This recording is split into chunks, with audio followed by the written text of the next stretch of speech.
Welcome to Permission to Kick Ass, a podcast about leaving self-doubt in the dust, punching fear in the face, and taking bold action toward your biggest dreams. I'm Angie Coley, and let's get to it. Hey everyone, it is Angie Coley, and today I've got a really awesome person as my guest. Her name is Rachel Mazza, and she is the Chief Marketing Officer for a site that is near and dear to my heart, Copy Chief.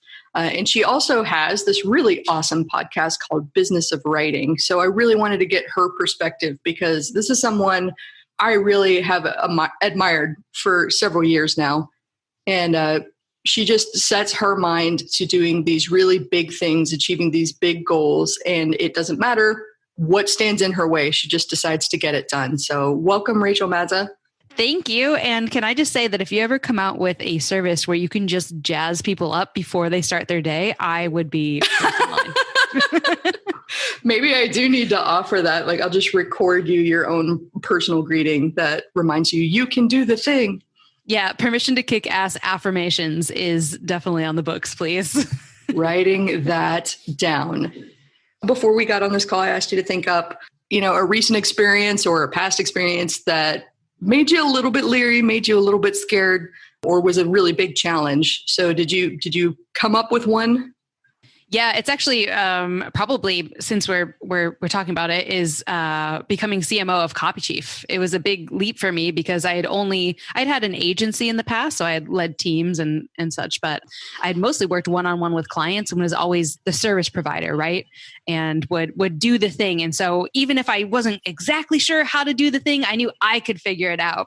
Where switching to CMO is much different because you have to think up the strategy and then think through all the things that could go wrong and then think through all the things that could be confusing or be taken out of context or executed in a way that doesn't fulfill your ultimate plan, and then trust other people to execute that for you. And so that was a big shift in my thinking. It was a big responsibility too. No, I like that you brought that up because it is a different way of thinking, but you said something really important that I think a lot of people miss, especially a lot of entrepreneurs as they first start out in their journey. And that is, I trust myself to figure it out. I've seen so many people, even students that I've coached that were starting careers as entrepreneurs, as freelance writers, that were just like, I don't know what to do. How do I do this? I don't know what to do. You live in the age of Google, my baby doll. You can find out anything with a few keystrokes. Trust yourself.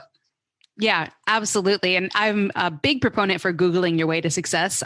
From the very first business I ever had to things like how to find clients, like things like that. I've definitely Googled my way through most of the early stages of all of the businesses I've run. And there's been quite a collection. I would say that even the key to entrepreneurship or in life in general is just being resourceful. You don't have to know what you're doing. You just have to be able to figure it out. Yeah, I think one of the, this lesson really sunk in for life is before I was a copywriter years ago, this is probably almost 10 years ago now, I was doing technical writing. That was my first foray into freelance writing, is I would write these textbooks and curriculums for universities and online training and vocational training in Australia because I was living there at the time. And it would be things like certificate in meat processing or diploma in child services, things that I had absolutely no idea about and no business writing about. And I would just Google the information. Like they would give me a list of things that were going to be taught in the course, and I would Google the information and I would write the textbook, which is a bit scary. Yeah. But you know what? It was approved by the government. So apparently it was good enough. And so if you think that you don't know or you're not an expert, trust me that everyone's just figuring it out as they go along. Oh, yeah. If it's become apparent to me at any point in my life, there's one universal truth. It's the expertise comes from the doing. Oh, yeah. Not from the studying. So I love that you were just like, all right, I'm going to figure this out. Google, here we go. Yeah. I've always been very much much to the chagrin of my lifetime partner, Bronco. I've always been a leap first and look and ask questions later. So I'm a ready, aim again, aim, okay, fire type of person. Yep. All you can do is surround yourself with people who will catch you on the way down. Yes. And well, I mean, it's important to surround yourself with people that move at different paces too and show you different perspectives. So I think that's pretty cool. So tell me more about Copy Chief and becoming CMO. You mentioned that it was a different way of thinking, but were there any challenges that you encountered that come to mind? A lot of internal challenges, like trusting yourself. I feel like I've recently come to the realization that I felt for most of my life like maybe my ideas and opinions weren't as important as other people around me, that they weren't as valid or tested. And it's only recently in the last couple of years that I've realized like, hey, I actually do have good ideas. Things work. And guess what? No one has all the answers. So as long as you can think through the potential challenges that can come up with executing your ideas and be ready to deal with those and be ready to be resourceful, then absolutely put yourself out there. And so I think that was a big internal shift for me, is just trusting again that I knew how to figure it out. I was confident that I could come up with solutions as we ran into obstacles. But it took a while for me to sink into that and be comfortable with it. I feel that on such a deep spiritual level. Like some part of my soul was reaching out and going, oh man, I feel this. You know what's funny is it's all, what I've learned is it's all about exploring and seeing what's possible as well. Like I remember the first time I was like, I'm not doing any other projects for less than $5,000 or something like that. I was working for a SaaS company, and this was years ago in China. And I was like reading through I was actually director of marketing there as well.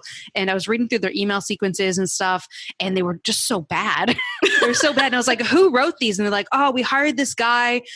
He's like a digital nomad, and we paid him $10,000 to write our email welcome sequences. And I was like, what? Are you kidding me? I was charging like $300 for an email sequence. And I was just like, I could write way better than this. And I was able to kind of shift my mindset around what I was worth and what I should be paid and what was possible, because I saw that I could play in the same field as someone that was charging way more and just because they had the gall to ask for it. Oh God. I had a similar experience actually. And it was with Copy Chief, because I helped Kevin once upon a time, and I still help him, place copywriters and clients together. And part of that in the early days, as we were exploring what this would look like, we had a spreadsheet based off a Google survey where they filled out different answers about their levels of expertise and questions about the clients that they work with, the projects they're available for, the number of years that they had been doing this, the types of niches in writing that they did. It populated this spreadsheet, and I'm starting to go through this data on the back end. And I'm in this, I have answered this too. I'm in this spreadsheet as somebody that could potentially take clients. And the big shocker to me as I'm going through everyone's data was there was 30 people that had taken this survey, and I knew some of them were out there quoting outrageous amounts and landing these super big name, like celebrity clients. And they had 6 months of experience or 18 months of experience. And I had 6 years at that point. And I had just been telling myself this whole time that I didn't have as much experience as these people that were going out there pitching these big name projects at these, ridiculous seeming prices to me at the time. And that was a real eye opener to me. That was like, oh, wow, I'm the one that's holding me back.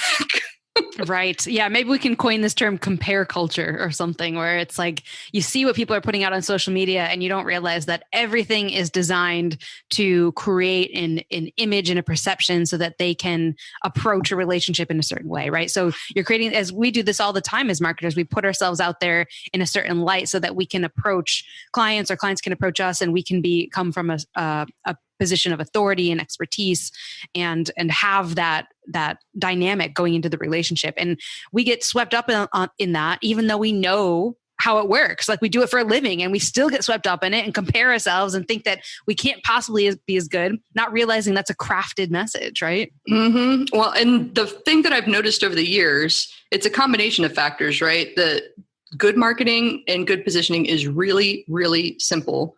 So in a way, marketers have made it seem way more complicated than it is. And then that feeds into the notion as you're growing your expertise that it can't be this simple. I have to add more. Nobody's going to pay me for this thing that comes really easily to me. And they're certainly not going to pay a lot, because if I'm not putting in maximum effort, I shouldn't get maximum dollars. But the first time I wrote an email sequence that generated multiple millions of dollars in sales, and it was just 3 emails, It had to have been like less than 300 words total and $8.4 million in sales over 60 days. I was like, oh, okay. I'm starting to understand this concept of time and dollars aren't necessarily connected. Yeah. And we do this as well in our own lives. We complicate things. Like I actually just read an awesome email from Margot Aaron, who is a phenomenal copywriter. Her website, thatseemsimportant.com, I find hilarious. She wrote this amazing email about how being comfortable and being content with being like, hey, I'm a regular person with a regular life and I'm pretty happy with it, is actually seen as such a negative thing in our society right now. Is just being content there's got to be something wrong with you if you're not, you know what I mean? If you're not pushing and striving. And it's something that I've been trying to dial back as well, because I've very much internally plugged into like hustle. So I've been trying to be more content and also express that. Like when people say like, oh, how are you? And it's like, actually things are really good, and try and remember that and not feel like you're always missing something. So you have to push harder.